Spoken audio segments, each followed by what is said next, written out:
சக்தி பராசக்தி.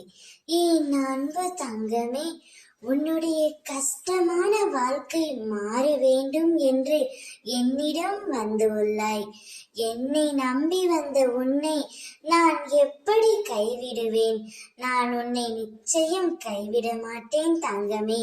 நீ நினைத்ததை நான் நடத்தி காட்டுவேன். கோபங்களை குறைத்தும் சந்தோஷங்களை அதிகரித்தும் காட்டும் முகங்களை தொலைக்காமல் நிரந்தரமாக தக்க வைத்துக் கொள். வாழ்வதெல்லாம் வாழ்க்கை அல்ல. அன்போடு பேசி பண்போடு பழகி நேர்மையுடன் நடந்து உண்மையுடன் உழைத்து வாழ்வதுதான் வாழ்க்கை. இப்பொழுது உன் துணையை பிரிந்து விட்டாயே என்று நீ கவலை கொள்ளாதே. நான் சொல்கின்றேன், நிச்சயம் உன்னுடைய துணை உன்னை தேடி நாடி வருவார்.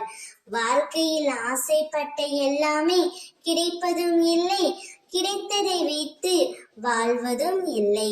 கவலை கொள்ளார். இந்த நிலை கூடிய விரைவில் மாறும். நான் இருக்கின்றேன் நிழலாக என்றும் உனக்காக. நீ செல்லும் இடமெல்லாம் உனது துன்பங்கள் அனைத்தும் முடிந்துவிட்டது. இன்பமயமான வாழ்க்கை ஆரம்பமாகி விட்டது. இனி எல்லாமே சுகம்தான். நான் வாழும் உன் வீடு உனக்கு கோவிலாகத்தான் இனி இருக்கும். உன் இல்லத்தில் இருள் நீங்கி வெளிச்சம் வந்து விட்டது. அம்மா உனது வீட்டிலே அமர்ந்து விட்டேன். இனி நீ சந்தோஷமாக இருக்க போகின்றாய். உன் துணையும் நீயும் சேர்ந்து மகிழ்ச்சியான வாழ்க்கையை வாழப் போகிறீர்கள். ஓம் சக்தி.